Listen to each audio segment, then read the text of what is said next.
Boots scraped over dry hay, a rhythm of hunger and coin. Lantern light threw long bars across the barn walls, trembling as the wind nudged the roof. The auctioneer's voice cut through the murmurs like a blade. $2. 2.50. Who's got 3? Whispers rose behind him. The smell of damp wood and old feed hung heavy. Mara stood just inside the doorway, her black coat catching a scatter of straw. She said nothing. A man near the pen spat. 3. Another called. 4. They ain't worth more. The sheriff leaned against a post, hat shadowing his eyes. Keep it moving, he said, slow and low. The auctioneer snapped his fingers. 4.25. Someone muttered. Hooded like pigs. Ain't right. Shut it. Another hissed. 3 small figures knelt in the straw, burlap sacks tied over their heads. Bare feet pressed the cold dirt. One shifted, the rope at his wrist rasping.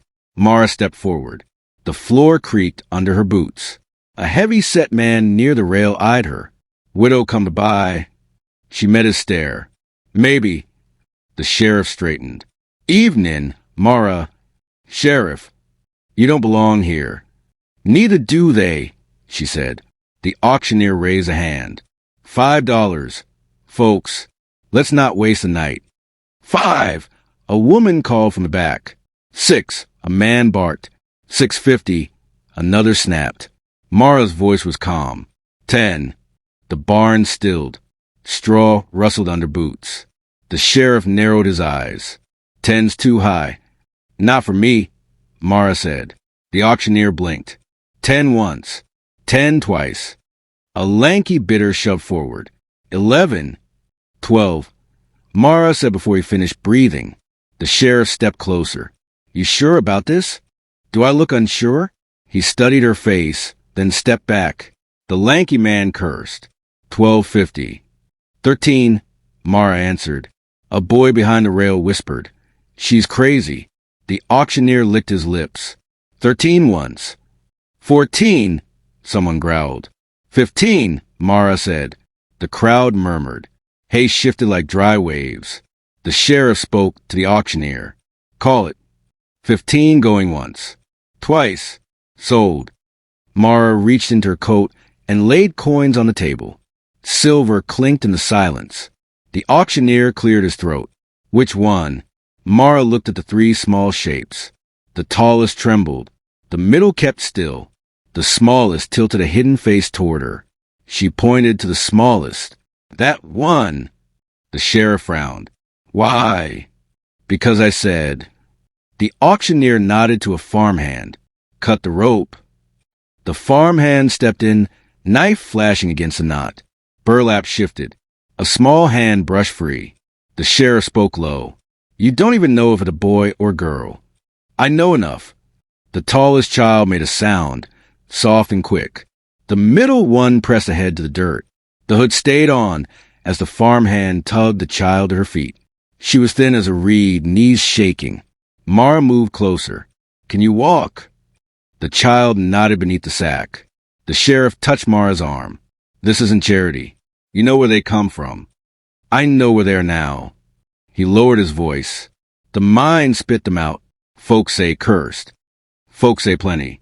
The auctioneer rubbed his hands. Payment received. Take her and go.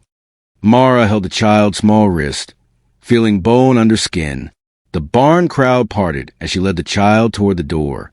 A man called after her. You'll regret that, widow. She didn't turn. Maybe. Outside, the night air smelled of pine and smoke. Crickets rasped in the weeds. Lantern light from the barn stretched thin across the yard. Mara crouched and loosened the knot at the back of the hood. Let's see you. The child hesitated. It's all right, Mara said.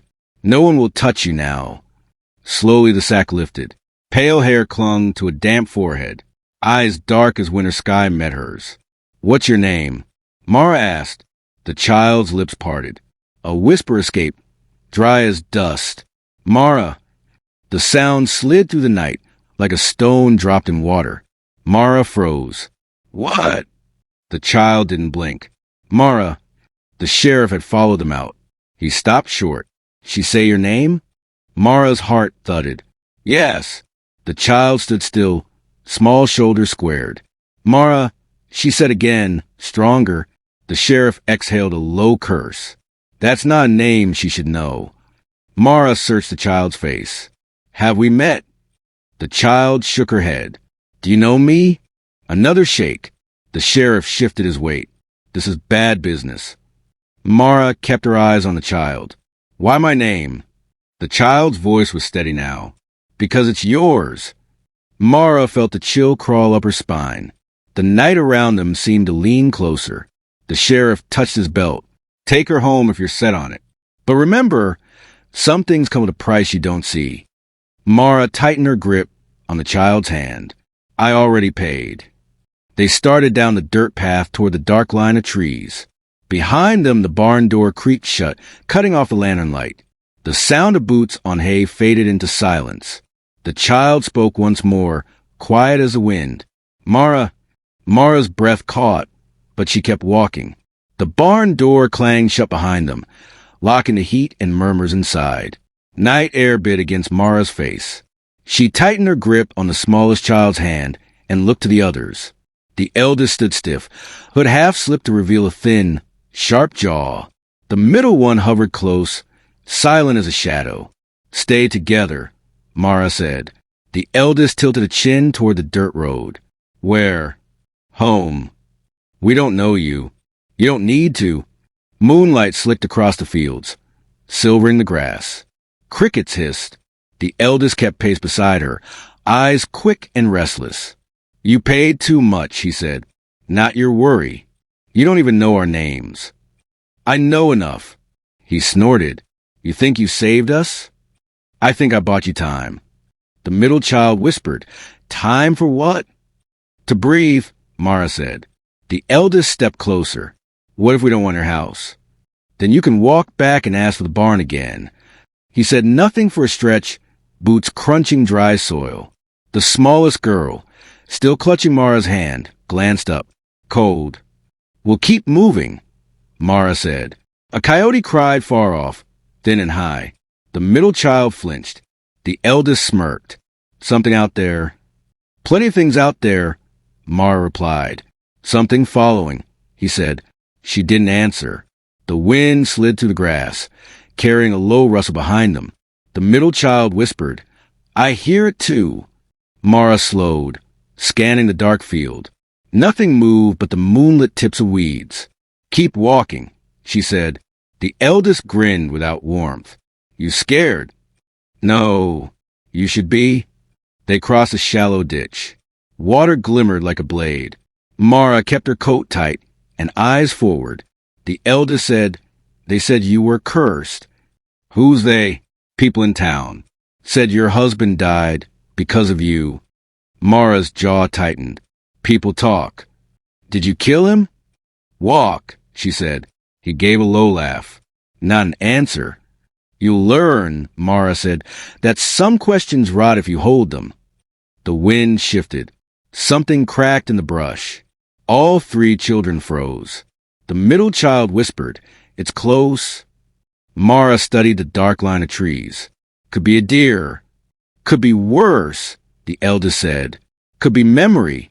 Mara said, softer. He frowned. What? Nothing. They moved again, faster now. The path narrowed between tall grass. Shadows slid across the moon. The eldest glanced back. Still there. Eyes forward. Mara said, Maybe it's after you.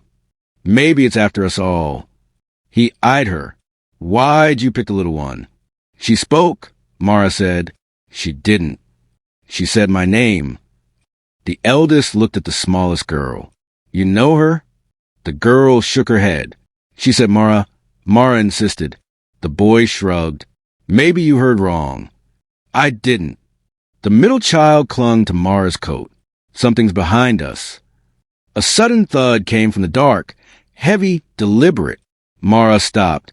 The children huddled close. Show yourself, Mara called. Silence. The eldest whispered, Told you. Mara scanned the field. Keep walking. Don't look back. They obeyed. The sound returned, a slow crunch of grass matching their pace. The eldest hissed, "It's following." "Maybe it's the sheriff," the middle child said. "No," Mara said. "He doesn't move like that." The smallest girl spoke for the first time since leaving the barn. "It knows." Mara squeezed her hand. "Knows what?" The girl's voice was faint. "Your name." Mara felt the chill rise up her arms. She pulled them faster along the path. The eldest said, "If it's after you, why bring us?" "Because you were there." "That's not a reason." "It's enough." They reached a fence, old boards gray in the moonlight. Mara swung the gate and guided them through. Beyond lay her land, wild grass and a narrow trail toward a distant shape. The house waited at the hilltop, black against the sky. The eldest stared. "That it?" "Yes." "Looks mean." "It stands." They crossed another field. The sound behind them faded, then rose again, closer now. Mara's breath quickened though her steps stayed firm. The eldest said, "If something jumps, I'm gone." "You stay with me," Mara said. "You can't stop me." "I can." He laughed once, dry. "We'll see." The middle child whispered, "I don't like it." "No one likes the dark," Mara said. The smallest girl squeezed Mara's hand. "It's still there." "I know," Mara said. The house grew larger, its windows dark holes. The porch sagged like a waiting mouth. The eldest glanced at her. "Why live alone out here?" "Quieter." "Or haunted?" "Sometimes both." A breeze stirred the grass. A faint thump echoed nearer. Mara pushed the children ahead, eyes on the gate. The eldest muttered, "Whatever it is, it's close." "Then we reached the door first," Mara said. The gate creaked as she shoved it open. The yard smelled of old wood and cold earth. Behind them, the field went silent. No steps, no wind.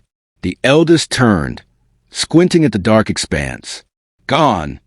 "Maybe," Mara said. The middle child hugged herself. "I don't see anything." Mara guided them through the gate and latched it. The iron clicked loud in the still night. The smallest girl looked back once. "It's waiting." Mara's chest tightened. "Inside," she said.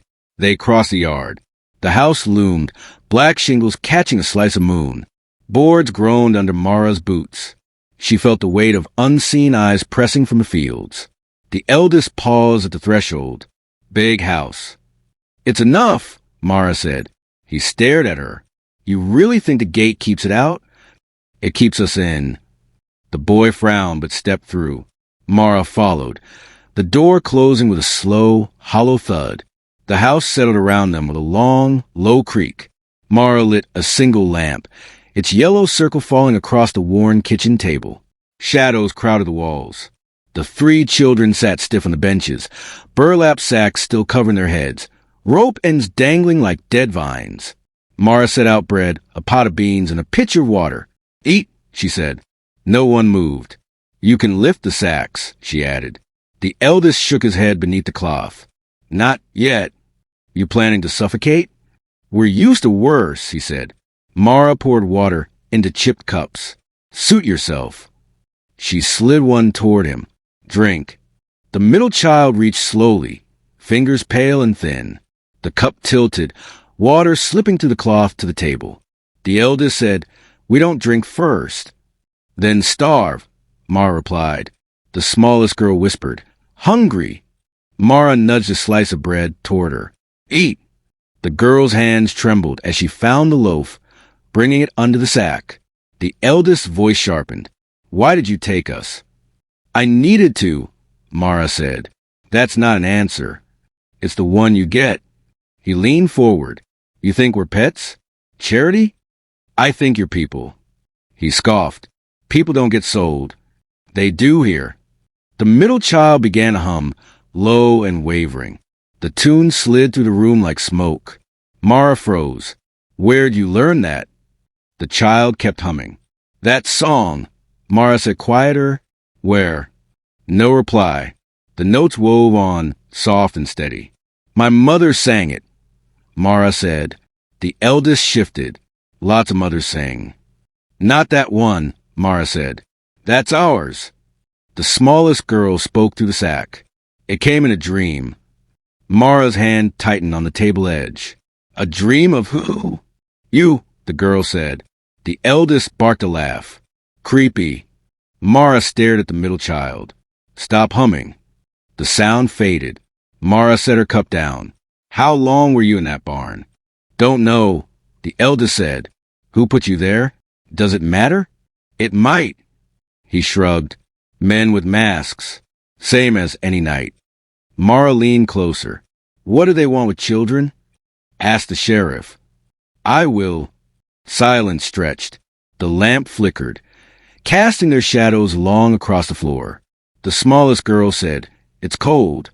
Mara stood and stoked the stove. Fire's low. The eldest asked, Why alone in this house?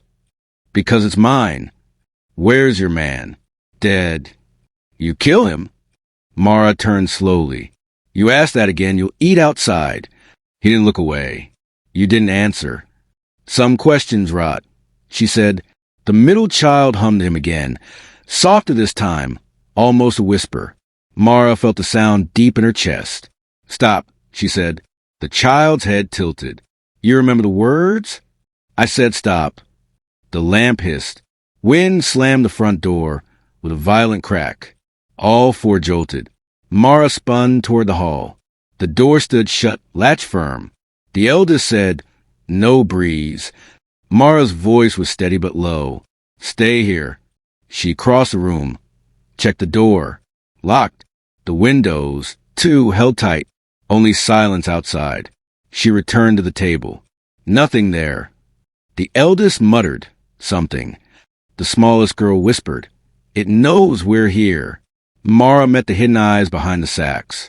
What knows? The dark, the girl said. Mara drew a breath and Saturday, eat. You need strength. They obeyed, bread breaking in small, slow bites. Crumbs scattered like pale dust across the wood. The eldest spoke through a mouthful. You think you can keep us? You planning to run? Maybe. You wouldn't get far. He leaned forward. Why keep the sacks on? Why wear them? Mara countered. Safety, he said. From what? He tapped the cloth. From seeing. Mara narrowed her eyes. Seeing what? Each other. You. Ourselves. That's nonsense. Maybe, he said, but it's ours. The middle child's humming returned, soft as breath. Mara, clench your hands. That song, she said, is older than you. It lives, the child whispered. Where did you hear it? In the dark. Mara shivered. Stop. The eldest chuckled. Can't stop a song. Mara leaned forward. Take the sacks off. No, the eldest said. Why? Because you want it too much. Mara exhaled slowly. You test me. That's smart, he said. You'll lose. He shrugged. We always lose. The stove popped, sending a spark into the dim. Mara looked at the smallest girl. Do you know my name? The girl nodded. Say it. Mara, she whispered. The eldest laughed once. She does that. Creeps people out. Mara studied the child. Why? The girl's voice was faint. It's yours. Mara's skin prickled. Did someone tell you? No. The middle child hummed him again, a thread of sound that filled the kitchen like a slow tide. Mara pressed her palms to the table. Enough. The tune faded but lingered in the air. The eldest tilted his head. You scared yet? No. You should be. Mara stared at the sacks. Last time, she said, take them off. None moved. Her chair scraped the floor as she stood. She circled the table, boots clicking against the worn boards. The lamp flickered, casting her shadow across their covered faces. She reached for the rope on the middle child's sack. If you won't, I will. The child lifted her chin, but didn't pull away. Mara's fingers found the knot. The burlap felt damp, rough against her skin. The room held its breath as the wind outside fell to nothing. Mara's fingers tightened on the rough burlap. The knot resisted, a small, stubborn thing, until she slid it loose. The sack slipped away with a dry hiss, revealing the middle child's narrow face, pale, eyes dark as wet soil. The lamp's light caught a faint scar across the cheek. The child blinked but didn't flinch. Mara said, "Name." The child's voice was quiet. "Eben." "True." A small shrug. "It fits." The eldest shifted on the bench. "Don't believe everything he says." Mara turned to him. "Your turn." "Not yet," he said. "You hiding from me?" "From everyone." The smallest girl leaned forward. Sack still on. "Eben's right enough," she whispered. Mara looked back at the boy. "How old?" "Older than I look." "That's no answer. It's the one I have." Mara poured water into a cup and set it before him. "Drink." He obeyed, eyes never leaving hers. The eldest tapped the table. "You think names mean anything?" "They do to me," Mara said. "Then give me one." "I asked first." He tilted his hooded head. "Call me Silas." "That yours?" "Maybe. Maybe won't do. It's all you'll get." The smallest girl giggled softly. "Silas suits him." Mara crossed her arms. "And you?" The little one's voice floated from the sack. "June." "That true?" "It's pretty," she said. Silas chuckled. "We trade names like coins." Mara studied them. "Why hide behind lies?" Silas leaned in. "Why hide behind a house full of ghosts?" Mara's breath caught. "You don't know this house." "Feels like I do." Eben said, "It smells like rain that never came." Mara glanced toward the window. "Stop talking like that." June tilted her head. "We don't mean to," Silas said. "Maybe the house talks through us." "Don't." Mara snapped. Silas smirked. "Touchy." The stove popped. A sharp crack and quiet. Mara steadied herself. "Where are you from?" "Nowhere," Silas said. "Everyone's from somewhere." "Not us." Eben traced a finger over the table's worn grain. "We came from under." "Under what?" "Under what stays buried." June whispered. "Under the well." Mara's heart skipped. "What well?" "You know," June said. "I don't." Silas tilted back. "Maybe you forgot." Mara gripped the table. "You children talk in riddles." "Maybe you listen in riddles." Silas shot back. The lamp flickered. Shadows stretched along the walls like slow waves. Mara forced calm. "Tell me about the barn. Who sold you?" Silas shrugged. "Men with cold eyes." "Names." "No names. Only masks." Eben said, "They smelled of iron." June added, "and smoke." Mara's throat tightened. "Did they hurt you?" "They waited," Eben said. "For what?" "For you," June whispered. Mara stared. "For me?" Silas leaned closer. "You came, didn't you?" "That's chance." "Nothing's chance," Silas said. A low wind moaned across the roof though the night outside lay still. The door trembled once, then fell quiet. Mara drew a slow breath. "Eat more."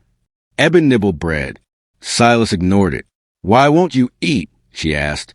"Don't need to," he said. "Everyone needs to." "Not tonight." June hummed him again, soft and eerie. Mara felt it run through her bones. She said, "Stop that song." June whispered, "It remembers you."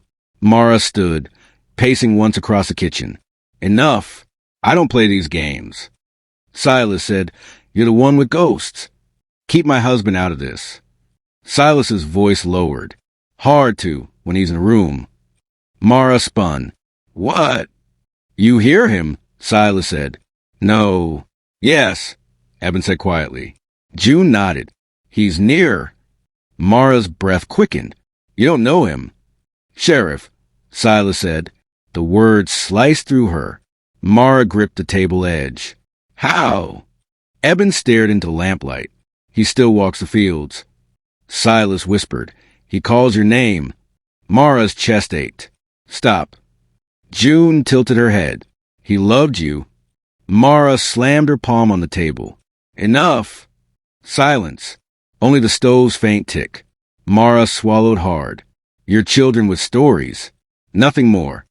Silas's had shifted as he bent forward. Then why do you tremble? She clenched her fists. Because you speak lies. Or truth. Eben's small voice followed. Truth feels heavy. Mara turned from them, forcing her breath steady. The kitchen smelled of iron and ash. Behind her, a soft clink sounded. She faced the table.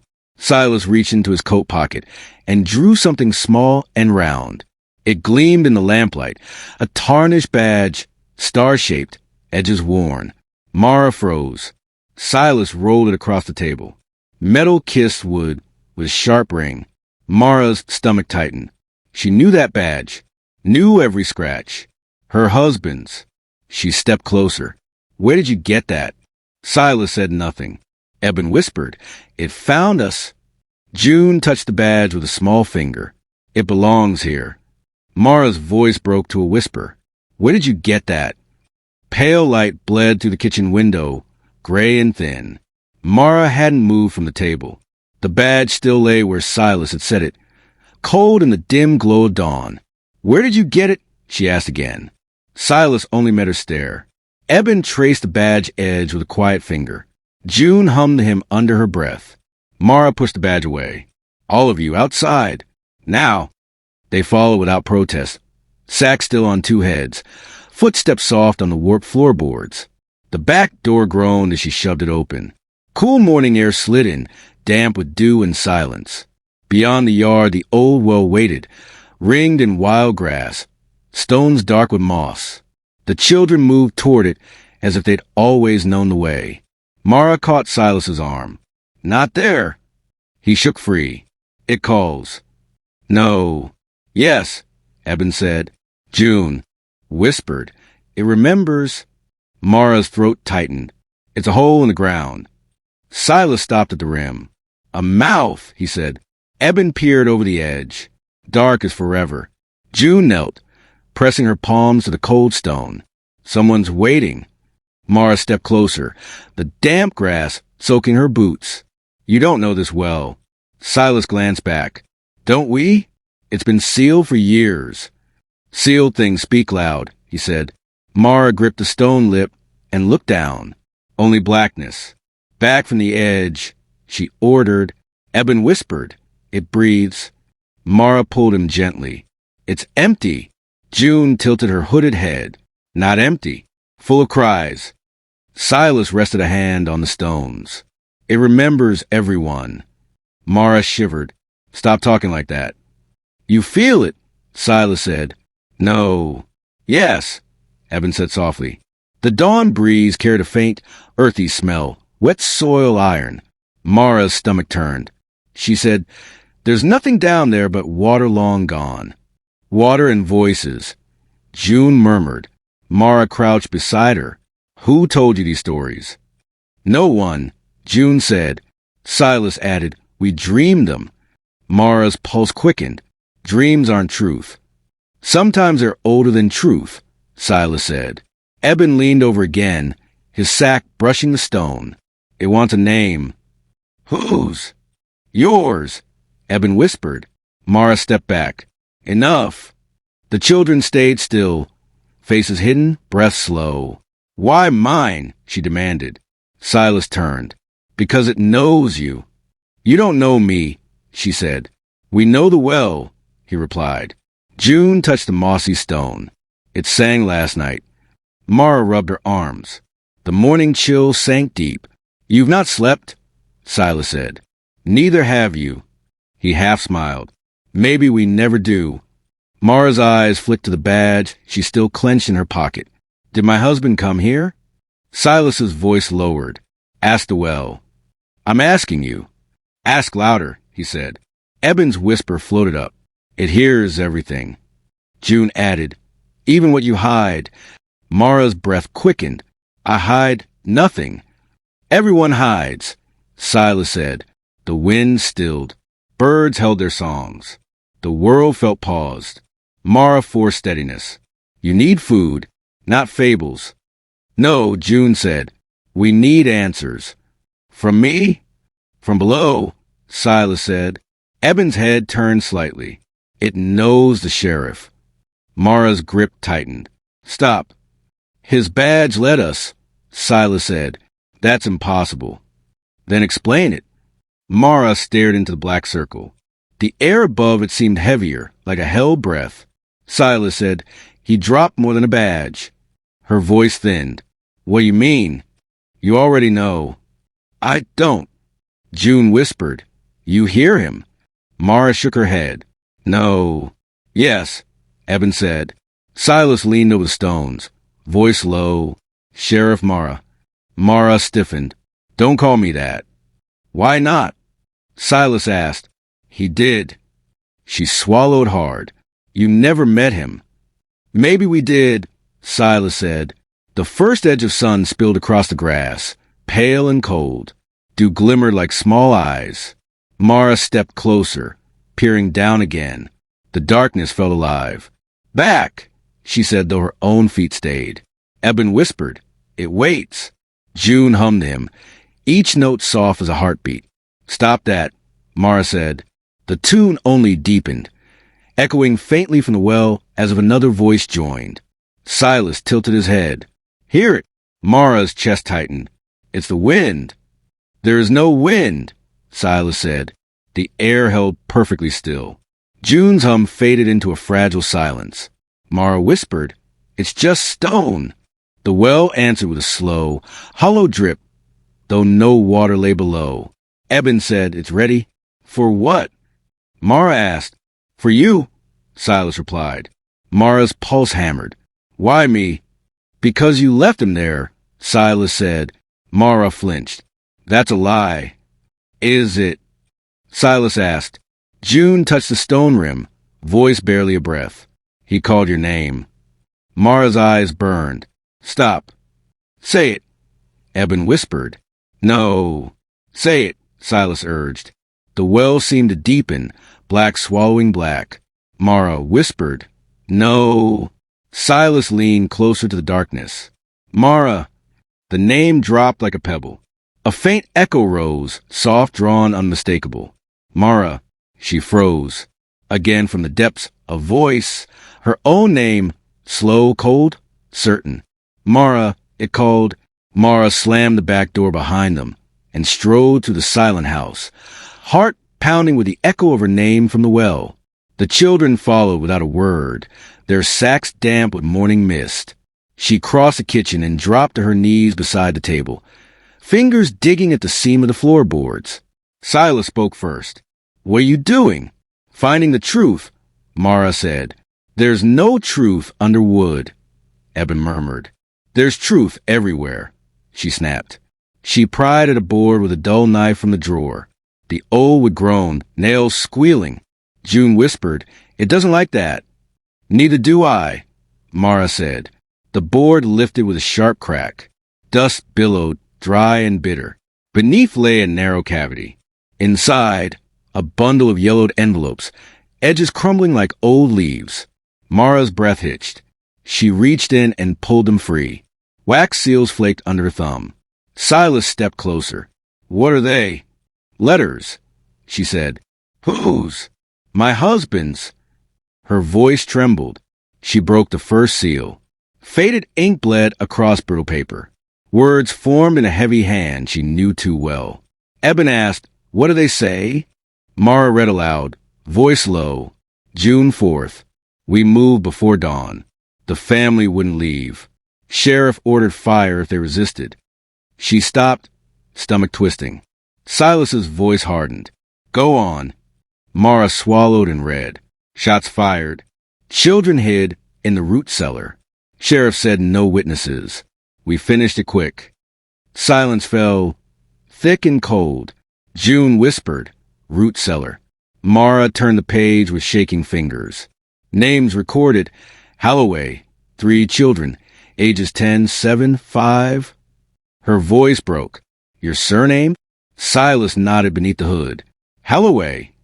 Eben's quiet voice followed. Mine, too. June added, all of us. Mara set the letter down, hands trembling. It can't be. Silas's tone sharpened. It is. She opened another envelope. Sheriff paid in gold. Said town sleeps easier now. Mara felt the room spin. No. Eben whispered. Yes. She turned to them. That was decades ago. You can't. We remember, Silas said. You weren't alive. Maybe not like this, Eben said. June lifted her head. We remember every cry. Mara dropped the letter. My husband didn't. He wouldn't. Silas's voice cut like a blade. Your husband let it. He was a good man. He wore the badge that ordered fire. Mara pressed her palms to the floor. No. June's soft voice wove through the silence. He left us in the dirt. Eben added, we waited. Mara looked from child to child, desperation burning. How could you know? Silas stepped nearer. The well tells. The land tells. We tell. I don't believe this. You read it, he said. She grabbed another letter, tearing the brittle paper. August 19th. Town quiet. Sheriff says the past is buried. Mara's tears blurred the ink. He was supposed to keep people safe. He kept power safe, Silas said. June whispered, he burned us. Mara shook her head. He was gentle. He was thorough, Silas replied. Eben's voice quivered. We smelled the smoke. Mara's chest ached. Stop. Silas leaned closer. You feel it now, don't you? The heat. I feel nothing. You feel guilt, he said. It wasn't me. You carry his name, his house, his silence. Mara slammed the letter bundle onto the table. Dust burst into the air. I didn't know. That's the point, Silas said. June's small voice floated. But you know now. Mara rose, pacing the worn floor. Why come to me? Because you're all that's left, Silas said. You want revenge? No, Eben said. Then what? Memory, Silas answered. Mara turned to them. You haunt me for memory? We haunt because we remember, Silas said. June hummed him again, soft and mournful. The sound filled the kitchen like a slow tide. Mara pressed her hands to her ears. Please. The tune continued, gentle but unrelenting. You can stop, Mara begged. No, June said. It's the song of the cellar. Mara sank to her knees. What do you want from me? Truth, Silas said. You have it. Say it, he demanded. My husband killed your family, she whispered. Silas's voice steadied. And others. Mara closed her eyes. I am not him. You stand on his floor, Eben said. Mara looked down at the open cavity, letters like dried wounds. She whispered, I can burn them. Fire won't change it, Silas said. Then what? Remember, he said. June added, listen. Mara sat back on her heels. To what? The cries, Eben said. The house creaked, low and mournful. A draft slipped through though no window was open. The lamp flickered. Silas crouched, voice near her ear. Heard them all these years. Under boards. Mara felt the air thicken. I hear nothing. Listen harder, he said. The silence pressed close. A faint sound rose from beneath. The soft wail of children, distant and thin. Mara's breath caught. Eben whispered, That's us. June said, That's then. Mara's eyes filled. I'm sorry. Not enough, Silas said. What else can I do? Remember and speak, he said. I will. June reached out a small hand, resting it on Mara's knee. Don't forget. I won't. The sound beneath the floor faded, leaving only the slow tick of the cooling stove. Mara gathered the letters, holding them against her chest. I'll tell it, she said. Good, Silas replied. Eben's voice softened. It's all we wanted. June tilted her hooded face upward. We didn't die right. Mara drew a shaking breath, the words settling heavy in the dim kitchen. Mara struck the match with a shaky hand. The lantern flickered to life, throwing a soft amber circle across the scarred kitchen table. Letters lay scattered like dry leaves. The children sat where they had through the gray hours, sacks still shadowing their faces, except for Silas, whose dark eyes held hers. She lowered into the chair, the match burning to her fingers before she dropped it. I can't hide anymore. Silas leaned forward. Then don't. Her voice trembled. I carried his silence for years. Thought it was duty. Thought it was love. Was it? Silas asked. I told myself it was, she said. But I knew pieces. Whispers in town. Nights he came home smelling of smoke. Eben's quiet tone slipped through the gloom. You said nothing. I said nothing, Mara admitted. I thought if I stayed, quiet would die with him. Silas's eyes narrowed. But silence feeds. She nodded, throat tight. It does. June hummed a faint note, the old hymn weaving to the warm glow. Mara winced. Stop, please. June fell silent. Silas tapped a finger on the table. Why keep his name? I was afraid, Mara said. Afraid of being no one. You feared truth more than loneliness. Yes, she whispered. The house creaked, slow and deep, as if drawing breath. The lantern flame quivered. Silas asked, When did you first suspect? Before he died, Mara said. He'd wake screaming. Called out names I didn't know. Any of ours? Holloway, she said, voice breaking. Eben stiffened. And you stayed. I loved him, Mara said. I thought love meant staying. Silas's voice sharpened. Love without justice is rot. I know that now. He studied her. Would you have told if we never came? Mara gripped the table. I don't know. Maybe I would have carried it to my grave. Then we dragged it out, Silas said. You did, she whispered. June said softly. The well dragged it. Mara swallowed hard. Maybe the land was tired of secrets. The lantern hissed. Shadows slid across the walls like slow waves. Silas leaned closer. Tell it all. I knew he was cruel, Mara said. Not at first, but small things. He liked fear, liked the weight of the badge. I heard rumors of a family chased off land. I asked. He said they resisted taxes. I wanted to believe him. You chose belief, Silas said. Yes, Mara said. You chose him over the dead. Her eyes filled. I did. Eben whispered. You let us stay buried. I did, she said again. Silas's voice stayed flat. Do you regret loving him? I regret my silence, Mara said. Love is harder to regret. It's tangled. The house groaned, a low sigh through the beams. The flame danced higher, then shrank. June's small voice floated. He hears you. Mara looked toward the dark hall. Maybe he does. Does that scare you? Silas asked. No, she said. It should. But no. Because you've spoken, he said. Because I'm done hiding. Eben asked, Would you tell the town? I will, she said. They'll hate you, Silas said. I deserve it. Silas studied her a long moment. Truth costs. I'll pay. The lantern flickered. Shadows twisting like slow smoke. Mara reached for the letters. These speak louder than I can. Burn them, Silas said suddenly. She blinked. What? Burn them, he repeated. Truth lives in voice, not paper. They prove it. They prove nothing to those who won't see, Silas said. Your words matter more. Mara held the bundle tight. If I burn them, will you rest? Silas looked at Eben, then June. Neither spoke. Mara said, Tell me. Eben whispered, We rest when memory breathes. June added, When song is enough. Mara drew a deep breath. Then I'll tell everyone. Silas's eyes softened. Good. The house gave another long creak. Boards shifting like lungs.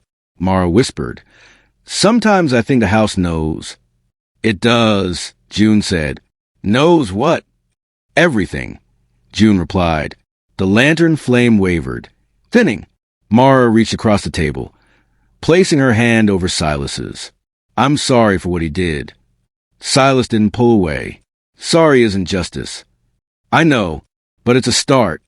Eben said, We needed a start. June hummed him again, slow and warm. Mara let the sound settle in her chest. Silas said quietly, You carry more than his name now. You carry us. I'll carry you, Mara said. The hymn deepened, the house seeming to sway with each note. Mara felt the air tighten. Do you feel that? Silas glanced around. The house breathes. The lantern flame shrank to a thin blue spark. Mara whispered, "Stay with me." "We're here," June said. The walls groaned, a sudden rush of unseen air pushing through the room. The flame sputtered. Silas held her gaze. "Speak truth and we stay." "I will," Mara said. A sudden gust burst from nowhere, cold and fierce. The lantern shuddered. Darkness swallowed the room as the flame went out. The house lay in blackness, the lantern cold on the table. Mara sat still, breathing the dark. The children did not move. Floorboards whispered under their weight. A heavy knock split the silence. Mara stiffened. Silas turned his head toward the door, but said nothing. Another knock, harder. "Mara, you awake?" The voice slid to the wood, deep, familiar, roughened by authority. Mara's stomach clenched. "It's him," she whispered. The children stayed silent. "Mara," the voice called again. "Open up." She rose, hands trembling, and crossed the room. The door creaked as she cracked it. A lantern from outside cast a slice of yellow across the porch. Sheriff Calder stood there, her late husband's brother. His coat smelled of night rain and horse sweat. "Mornin'," he said, eyes narrowing. "You look pale." "It's still night," she answered. "Late night's just early morning," he said. "Mind if I come in?" "You checking on me?" "Storm rolled through. Thought I'd see you safe." His gaze shifted past her shoulder. "Power out." "No," she said. Lantern went. He stepped inside without waiting. The children stayed in shadow, 3 still forms at the far end of the room. Calder stopped short. "Visitors." Mara closed the door. "Friends of mine." He tilted his head. "Kids." "Yes." "Didn't know you kept company." "Didn't plan to," she said. He studied the silent figures. "Where they come from?" "Travelers." "Middle of the night?" "Yes." His eyes narrowed. "Names?" "They don't give them easy." Calder's jaw tightened. "What's this about, Mara?" "Nothing you'd understand. You look like you've seen a ghost." "Maybe I have." He stepped closer, boots heavy on the floor. "You hiding something?" "Everyone hides something," she said. His gaze swept the table, catching the faint outline of the scattered letters. "What's that?" "Old papers." He reached for them. Mara moved fast, blocking his hand. "Private," she said. Calder frowned. "You keeping secrets now?" "Always have," she said. He studied her, voice low. "This about my brother?" She held his stare. "Maybe. You still grieving?" "Always." He glanced at the children again. "Who are they to you?" "Witnesses," Mara said. "Witnesses to what?" "History." Calder's mouth tightened. "Speak plain." "You want plain." Her voice sharpened. "He burned a family alive. Sheriff gave the order." Calder froze. "What?" "You heard me." He laughed once, harsh. "That's town gossip. Old nonsense." "It's truth," she said. "You got proof." "Letters." His words. Calder's face hardened. "Where'd you get them?" "Under our floor." He shook his head. "You can't trust scraps of paper." "I trust what I read." He stepped closer, voice rising. "You accusing my brother of murder?" "I'm stating fact." Calder's eyes flicked to the children again. "And they're what? Ghosts coming back you?" "They know," Mara said. He sneered. "They ain't said a word." "They don't need to." Calder planted his hands on the table. "Listen to me. My brother kept this town safe. Don't smear him." "He kept power safe," she said. His face darkened. "Careful, Mara." "I lived careful too long." The house creaked, a low moan in the dark. Calder glanced around. "What's that noise?" "House breathing," Mara said. "Don't play with me." "Not playing." He pointed at the children. "Who are they really?" Silence stretched. The orphans sat like carved shadows. Calder's voice sharpened. "Answer me." Mara held her ground. They don't answer to you. Calder's hand went to the pistol at his hip. I'll take them to town. No, Mara said. You can't stop me. Silas finally rose. His movement was slow, deliberate. The hood stayed on. Calder stiffened. You talk. Silas's voice cut the dark, calm low. I know you. Calder frowned. What? I know your name, Silas said. Calder scoffed. Everyone knows my name. Not like this. Silas stepped closer, the air thickening. Calder's hand gripped the pistol. Say it, then. Silas spoke, steady as a tolling bell. Calder James Halloway. Calder's eyes widened. The name hung in the room like smoke. Mara felt the house draw a deep, cold breath. The house held the name like a wound. Calder James Halloway. The sound lingered in the dark, heavy as iron. Calder's eyes narrowed at the hooded boy. How the hell do you know that? Silas stood still. Because you were there. Calder's jaw tightened. Don't start with ghost stories. Mara stepped between them. He isn't guessing, Calder. You feeding these kids lies? Calder barked. No, Mara said. I found letters. Your brother's hand. He wrote everything. Calder's glare slid to her. Letters don't mean a damn thing. They name a family, she said. The Halloways. Calder flinched at his own name. Coincidence. Not with the first name, too, she said. Silas moved closer, shadows stretching. You were a boy. You hid behind the barn when the guns fired. Calder's face stiffened. You don't know me. Eben's small voice rose from the darkness. We smelled the fire. Calder turned, startled. Who said that? I did, Eben whispered. June hummed a single low note, the hymn threading through the black room. Calder backed a step. This is some trick. Mara's voice cut sharp. Tell me the truth. Were you there? Calder's eyes darted to her. I was a child. You watched. He swallowed. I couldn't stop it. You knew, Mara said. I didn't pull a trigger, he snapped. You breathed the smoke, Silas said. Calder's hand twitched near his pistol. Shut up. Mara stepped closer. You let him live clean while those children burned. I was 10, Calder shouted. And you grew with the same badge, Mara said. Calder's voice cracked. He was my brother. He was a murderer, she said. He raised me when our parents died. He was all I had. And he taught you silence, Mara said. Calder's breath quickened. I told no one because who believe a boy. You believed, Silas said. Calder turned toward him. I didn't believe in ghosts. Not ghosts, Eben said quietly. Memory. The house creaked as if nodding. Calder's lantern cast sharp light across his face. Sweat glistened. You can't prove a thing. I can speak, Mara said. And I will. They'll call you mad, Calder said. Then I'll be mad, she replied. June whispered, Truth doesn't need crowd. Calder rubbed his forehead. You think I'm proud of it?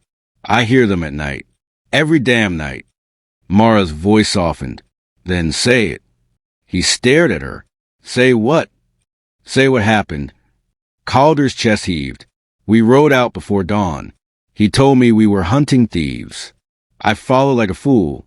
When the house wouldn't open, he ordered fire. I heard screams. I saw him aim at the door. I watched flames take the roof. I ran. I hid behind the barn until nothing moved but smoke. The children stayed silent. Mara whispered, You never told.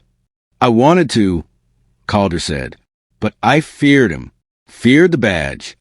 You still wear it, Mara said. It's the only life I know. It's a badge soaked in ash. He looked at her, eyes wet. I'm not him. You carry his name, she said. So, do you? Calder shot back. She stepped closer. And now I carry the truth. Silas's voice cut low. Truth waits for breath. You breathe. Calder's gaze flicked to Silas. Were you? Remembered, Silas said. That's not an answer. It's the only one you get. Calder turned to Mara. You think these kids are real? They're as real as your guilt, she said. Eben whispered, we remember every cry. June added softly, we don't sleep. Calder shook his head.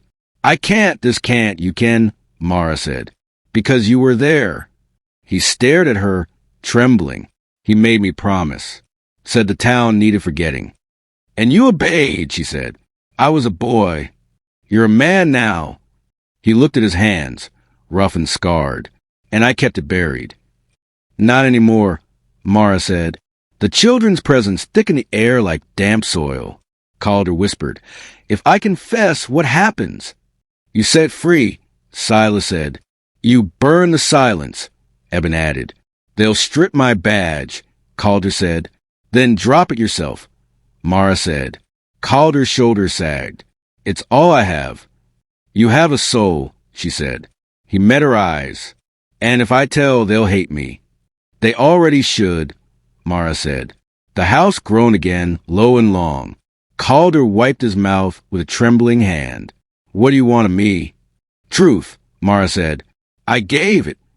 All of it. His voice cracked. He shot the youngest when the flames wouldn't take her quick. June's head lifted beneath the sack. I remember. Calder choked a sob. God forgive me. Mara's voice steadied. It's not God you need. He closed his eyes. I see her face when I sleep. June whispered, now you see us awake. Calder opened his eyes, wet and shining. What are you? Children, Silas said. Still waiting. Calder's breath shuddered. Waiting for what? Your choice, Silas replied. Calder looked at Mara. If I speak, they'll burn me too. No one burns you but yourself, Mara said. He drew a long, ragged breath. I don't know how to live with it. You already do, she said. Silas stepped closer, voice steady. Name the dead. Calder's lips trembled. Lydia Halloway, Ruth Halloway, Thomas Halloway. June's soft hymn rose again, a fragile thread of sound. Mara said, now name the living. Calder stared at her. You, me, and them, she said. He looked at the children. Them. Silas nodded once. Now you know. Calder wiped his eyes with the back of his hand. It doesn't change anything. It changes everything, Mara said. He stepped back, the lantern's glow catching the pistol at his side. His face hardened, old reflex swallowing his confession. Mara saw the shift. Calder. His hand lowered toward the gun. Silas's voice cut through the tense dark. Don't. Calder's fingers brushed the grip. The house held its breath as the night thickened. Calder's fingers curled around the pistol, metal gleaming in the lantern's dying glow. The children did not flinch. Mara stepped forward, heart hammering. Put it down, she said. Calder's jaw tightened. Move aside. No, they're not real, he said. They're real enough, Mara replied. They're shadows, he barked. They're truth. Calder's breath came hard. Truth gets people killed. Only when cowards hold guns. His eyes narrowed. Careful. I've been careful too long, Mara said. Silas's voice slipped through the dark. Name what you fear. Shut up, Calder snapped. Say it, Silas pressed. Calder's grip tightened. I fear nothing. Then prove it, Mara said. Lower the gun. He shook his head. I can't. You can, she said. You just don't want the world to know you were there. Calder's eyes burned. I already told you. You whispered, Mara said. Now speak. I did, he said. Louder, she demanded. The children stared, silent as stone. Calder's hand trembled. I was there. Say the rest, Mara said. I was a boy. Say what you saw. He swallowed. Fire. Screams. My brother. Shooting. Say it all, Mara pressed. He killed them, Calder said, voice cracking. Every one. The house seemed to groan at the words. Mara held her ground. And you stayed silent. Yes, Calder whispered. Say it clear. I stayed silent, he said louder. Because, she asked. I was scared. I loved him. I thought silence kept me safe. Safe for who? Mara said. For me, he admitted. Mara stepped closer. That silence ended the night. Calder's eyes flicked to the children. And if I tell the town, they'll tear everything apart. Let them, Mara said. They'll burn me, he said. You already burn, Silas said softly. Calder's shoulders sagged. I can't undo it. You can tell it, Mara said. He stared at her. And then what? Then we remember, she said. Calder's jaw worked. The council will hide it. Then we speak again, Mara said. You think anyone will believe a widow and 3 strays? They'll believe the letters, she said. Calder hesitated. Destroy them. No, she said. He raised the pistol a little. They'll ruin this town. This town is already ruined, Mara said. His voice cracked. It's my home. It's a grave, Silas said. Calder's eyes darted to him. Why do you sound like he cut himself off? Like the dead? Silas asked. Calder's hand shook. God help me. Help yourself, Mara said. Put it down. Calder's breath rasped. If I lower it, everything changes. It must, she said. The children shifted, quiet as grass and wind. Eben spoke for the first time. You carry our ashes. Calder flinched. Stop. Say you see us, Eben whispered. I see you, Calder said, barely audible. Say it, Mara urged. I see you, he said louder. June's soft voice followed. Name us again. Lydia Ruth Thomas Halloway, Calder said, voice breaking. Mara's tone sharpened. And name your crime. My silence, he said. And your brother's? Murder, Calder said. And your place in it? I watched, he whispered. Louder, Mara said. I watched, he said, voice rough. The house groaned, a long sigh through the beams. Mara stepped between him and the children. Now choose. He blinked. Choose what? Justice or silence, she said. They're the same here, he said. Not anymore, she replied. Calder lowered the pistol an inch. What do you want from me? A pact, Mara said. His brow furrowed. What kind? You confess before the council, she said. You tell them the letters are true. You step down. He stared. And you? I stand beside you, she said. Why? Because truth needs witnesses. Calder let out a shaky breath. And them? They stay with me, Mara said. Silas added, until it's spoken. Calder's eyes flicked to each hooded child. What if I refuse? Silas's voice dropped low. The land remembers. Eben whispered, and so will you? Calder's grip loosened. You damn me. You damn yourself, Mara said. He lowered the pistol another inch. If I do this, the town will crumble. Let it, Mara said. They'll hate our name, he said. They should, Mara said. Calder's mouth trembled. I love my brother. I love my husband, Mara said. But love is a shield. He looked at her, eyes wet. We were boys once. We thought the badge meant good. It meant power, she said. Silas spoke again. Speak and be free. Calder stared at the gun, then at the children. Free, he echoed. Mara held his gaze. Choose. Seconds stretched. The pistol wavered. I'll speak, Calder said finally. Say it clear, Mara said. I'll confess, he said louder. I'll tell the town. The children stood still, the room heavy with their silence. Mara nodded. Then lower it. Calder exhaled, shoulders sagging. God forgive me. Forgive yourself, Mara said. The first thin light of dawn slid to the window, cutting a pale stripe across the floor. Calder lowered the gun until it touched the wood. The house seemed to breathe again.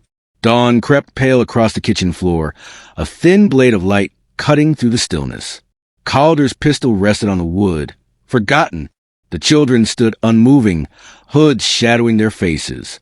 Mara gathered the bundle of letters with steady hands. The paper brittled beneath her fingers. Calder watched, eyes hollow. You're burning them? Yes, Mara said. They're proof. They're poison, she replied. Silas tilted his head. Fire carries memory. Mara met his gaze. It also frees it. The house sighed, beams settling with a tired groan. Mara struck a match and touched it to the first letter. Flame licked the edges, curling paper into black petals. Smoke rose, sharp and acrid. Eben whispered, "It smells like old rain." Calder stepped back. "You're certain?" "Yes," Mara said. "Truth is spoken. Words can fade." Silas nodded slowly. Spoken breath lasts. Mara held each page to the flame, one by one. Ink bled into heat, names dissolving into ash. June hummed a soft note, the hymn threading through the quiet morning. Mara's voice, low and uncertain, joined the tune. Their harmony trembled like fragile glass. Calder leaned against the wall, eyes distant. "What now?" "We finish," Mara said. "Town will demand answers," he murmured. "They'll hear them," she said. The last letter turned to gray dust. Mara poured the ashes into a small iron pail. The children watched, faces unreadable behind the burlap. Silas spoke, calm and sure. "To the well." Mara lifted the pail. "Yes." Outside, the air carried the scent of damp earth and cooling night. Dew clung to the grass, sparkling in the first stretch of sun. The old well waited, stones dark and slick with age. June's humming followed them, a slow echo to him. Eben walked close to Mara, eyes on the pail. Calder trailed behind, boots crunching on gravel. "Why the well?" "It remembers," Silas said. Mara approached the moss-covered rim. The stones felt cool beneath her palms. She peered into the shadowed depth. Water glimmered faintly, still and black. Calder stood a few feet back. "Feels wrong." "It feels right," Mara said. Silas stepped beside her. Ash to water.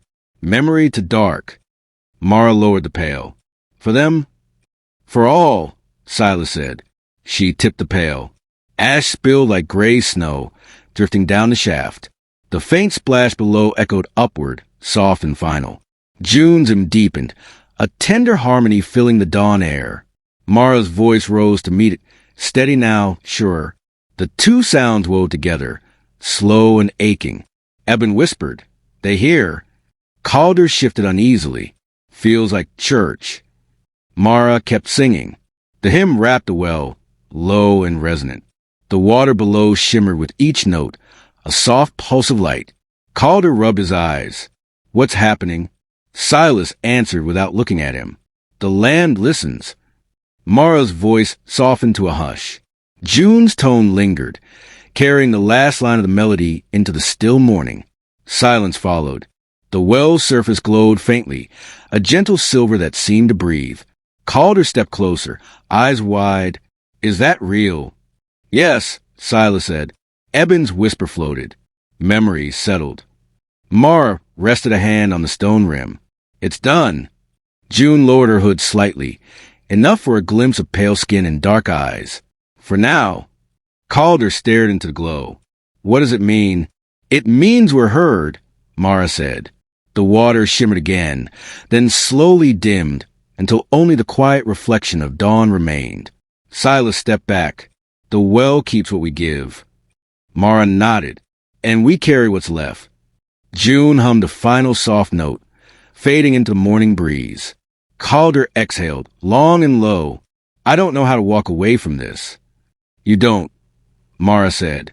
"You live with it." Eben looked up at her. "And speak it." "I will," she said. The children stood together, silent now, eyes unreadable as the well's dark water. The first sun touched the stones, warm against the cold moss. Mara released the rim and straightened, the pail empty in her hands. Calder whispered, "God help us." Silas answered, "The earth already has." Mara turned toward the house, the hymn's echo lingering in her chest. Behind them, the well glowed one last time, a quiet promise beneath the rising sun. The hymn's last note dissolved into the damp morning air, leaving only the soft hiss of dew on grass. The well sat behind them like a sealed mouth, dark and patient. Mara stood with the empty pail hanging from her hand, ash dusting her sleeve. The children faced her. Hood still drawn, though light pressed against the burlap. Silas spoke first, his voice steady as a blade. "It's done." Mara nodded. "Yes." June tilted her head. "Not for you." Eben stepped closer, eyes shadowed. "Never for you." Mara tightened her grip on the pail. "I know." Calder shifted behind them, silent, uneasy. The sheriff's badge on his chest caught a thread of pale sun. Silas turned to him. "You've said enough." Calder lowered his eyes. "I'll keep my word." "You will," Mara said. The children's gaze moved back to her. June's small hand reached up and pulled her hood free. Her hair fell in dark tangles, eyes wide and unreadable. Eben followed, slow and deliberate. Silas was last, face lean and serious, the faint echo of some long-gone man in his features. Mara drew a breath. "You're so young." Silas's mouth twitched. "And old," Calder whispered. "They look—" "Don't," Mara cut in. "Just go." He hesitated, then turned toward the field, leaving the four of them in the hush of morning. His boots cracked frost with each step until the sound disappeared. The children stood still. Sunlight bled across the meadow, turning mist into slow-moving gold. Silas asked, "What comes after this for you?" "I keep the house," Mara said. "I live." "That's all." June asked. "That's enough," Mara said. Eben studied her face. "You could come with us." "Where?" Mara asked. He shrugged. "Where we belong." "This is where I belong," she said. Silas's eyes narrowed. "You aren't afraid we'll vanish?" "I am," Mara said, "but that isn't mine to stop." June stepped closer. "You carry the names now." "Yes," Mara said. "They'll burn," June warned. "I'll remember anyway." Silas's voice softened. "We thank you." "For what?" "For seeing," he said. Mara's throat tightened. "I didn't at first." "You did enough," Silas said. Eben's words came quick, sharp. "But you stayed when it happened. When the killing, your husband—" "I didn't know," Mara said. "You felt something," Eben accused. "I felt wrongness," Mara whispered. "And I buried it." June's eyes glistened. "You carried silence like he did." "Yes," Mara said. "I did." Silas studied her. "Then we're alike." Mara met his gaze. "Maybe." The morning mist thickened, curling around their legs like low smoke. Birds stirred in distant hedges but did not sing. Eben asked, "Will you tell the town?" "Yes," Mara said. "And they may not hear." "They'll hear," Silas said. June looked toward the well. "It keeps what matters." Mara followed her gaze. "So do I." They stood in quiet, the air damp and cool. The children's faces, free of burlap, seemed both fragile and eternal. Silas finally said, "It's time." Mara's voice trembled. "Where will you go?" "Away," he said. "Together?" she asked. "For now." Silas replied. June reached for Mara's hand. Her fingers were warm. "We forgive you." Mara's eyes burned. "I don't deserve it." June squeezed gently. "That's not why." Eben watched them, expression unreadable. "You'll remember us?" "Every day," Mara said. "Say it." Eben pressed. "I'll remember you," she said. "Names," Silas said quietly. Mara swallowed. "June." "Eben." "Silas." June smiled faintly. "Good."